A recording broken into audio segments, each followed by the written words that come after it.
Hello મિત્રો, સ્વાગત છે તમારું આપણી યુટ્યુબ ચેનલ ગુજરાત એક્ઝામ ગુરુમાં। તો આજ તમારા માટે એક જોરદાર ભરતી લઈને આવ્યો છું, નગરપાલિકા ભરતી 2025, જેની અંદર કોઈ પણ પરીક્ષા વગર તમારી આ ભરતી થવાની છે। અને પગારની વાત કરીએ મિત્રો તો 35,000 સાથે તમારો પગાર મળી રહેવાનો છે, સ્ટાર્ટિંગ પગાર। તો 35,000 પગાર સાથે કોઈ પણ પરીક્ષા વગર એટલે કે નો એક્ઝામ ગવર્મેન્ટ જોબ રહેવાની છે, તમારી નગરપાલિકા એટલે કે મ્યુનિસિપાલિટીની જોબ રહેવાની છે। તો આ વિડીયોની અંદર આપણે સંપૂર્ણ માહિતી લઈ લેવાની છે કે કઈ પોસ્ટ ઉપર વેકન્સીઓ છે, કેટલી વેકન્સીઓ છે, તેના માટે તમને સેલેરી શું મળી રહેવાની છે, આને માટે કોઈ પણ જાતની પરીક્ષા નથી તો તમારું મેરિટ બનશે કે એના માટે અરજી કઈ રીતને કરશો, તો એ સંપૂર્ણ માહિતી તમને એક જ વિડીયોની અંદર મળી જવાની છે મિત્રો। તો આવી જ ભરતીની અપડેટ તમને સૌથી પહેલાં મળતી રહે તે માટે આપણા વોટ્સએપ અને ટેલિગ્રામ ગ્રુપમાં અવશ્યથી જોડાઈ જજો, જેની લિંક આપણે વિડીયોના ડિસ્ક્રિપ્શનમાં આપેલી છે। તો વધુ ટાઈમ તમારો નહીં લાવો, ફટાફટથી ચાલુ કરી દે આજનો આપણો વિડીયો। તો હેલો મિત્રો, ફટાફટથી આપણે ઓરું લઈ લઈએ, ત્યારબાદ આપણે સ્ટેપ બાય સ્ટેપ સંપૂર્ણ માહિતી જાણી લઈશું। સૌથી પહેલાં ઓર્ગેનાઇઝેશન એટલે કે ભરતી સંસ્થા શું છે આપણે એના વિશે વાત કરી લઈએ। તો ચલાલા નગરપાલિકાની તમારી આ ભરતી રહેવાની છે અને ભરતી સંસ્થા પણ રહેવાની છે। પોસ્ટ વિશે વાત કરીએ મિત્રો તો મદદનીશ મ્યુનિસિપલ એન્જિનિયર તરીકેની તમારી આ પોસ્ટ રહેવાની છે। વેકન્સીની વાત કરીએ તો નીચે ડિટેલમાં જણાવી દઈશ કે કેટલી વેકન્સીઓ છે। મોડ ઓફ એપ્લાયની વાત કરીએ તો ઓફલાઈન તમારે ફોર્મ ભરવાનું છે, એનું આખું જે સિલેક્શન પ્રોસેસ છે, કઈ રીતના ફોર્મ ભરવાનું છે, એની સાથે તમારા ડોક્યુમેન્ટ શું જોડવાના છે અને તમારું ફોર્મ ક્યાં મોકલવાનું છે સરનામા સાથે, તો એ સંપૂર્ણ માહિતી તમને આ વિડીયોની અંદર હું આપી દેવાનો છું।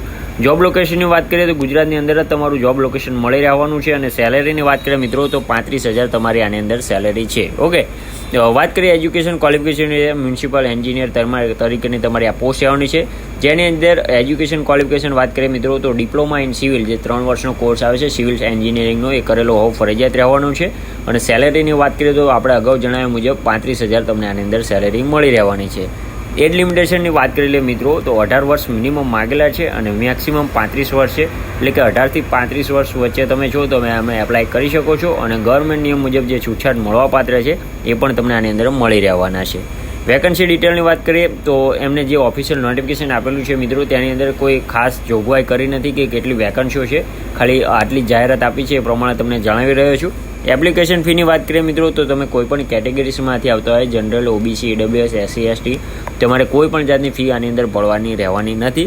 ઇમ્પોર્ટન્ટ ડેટ્સ જોઈ લઈએ શું કહે છે। તો નોટિફિકેશન રિલીઝ ક્યારે થયું છે તો 28 તારીખ એટલે કે 28 નવેમ્બરના રોજ નોટિફિકેશન રિલીઝ થઈ ગયું છે અને ત્યારથી અરજી મોકલવાની પણ સ્ટાર્ટ થઈ ગઈ છે। લાસ્ટ ડેટની વાત કરીએ મિત્રો તો 8 ડિસેમ્બર એટલે કે 8/12 સુધી તમારે ત્યાં અરજી ફોર્મ મોકલી દેવાનું રહેવાનું છે।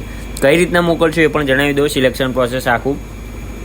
તો સૌથી પહેલાં તમને અરજી મોકલવાનું સરનામું જણાવી દઉં, ચલાલા નગરપાલિકા, ચલાલા, પિનકોડ નંબર 630। ઓકે, તો આ પિનકોડ નંબર છે અને અરજી છે, એની સાથે તમારે શું શું ડોક્યુમેન્ટ જોડવાના છે એ જણાવી દો। એક અરજી તમારે લખવાની રહેશે, તેની સાથે રિઝ્યુમ અથવા તો CV તમે જે પણ કહેતા એ મૂકવાનું, પાસપોર્ટ સાઇઝનો ફોટોસ, માર્કશીટની ઝેરોક્સ, સ્કૂલ લિવિંગ સર્ટિફિકેટની ઝેરોક્સ, આધાર કાર્ડ અથવા તો બર્થ સર્ટિફિકેટ બંનેમાંથી એકની ઝેરોક્સ અને કાસ્ટ સર્ટિફિકેટ એટલે કે જાતિનો દાખલો જો તમારે લાગુ પડતો હોય તો। ઓકે, તો આટલા ડોક્યુમેન્ટ તમારે મોકલી અને ફરજિયાત પડે સ્પીડ પોસ્ટ કરવાનું રહેશે। તમે પર્સનલ કુરિયર કરશો તો તમારી જે અરજી છે એ ફગાવવામાં આવશે, એટલે સ્પીડ પોસ્ટ દ્વારા તમારી અરજી મોકલવાની રહેવાની છે। ઓકે, તો આના વિશે તમને કોઈ પણ જાતનો ક્વેશ્ચન હોય તો કોમેન્ટમાં જણાવી આપજો અથવા તો આપણા વોટ્સઅપ અને ટેલિગ્રામ ગ્રુપમાં અવશ્યથી જોડાઈ જજો।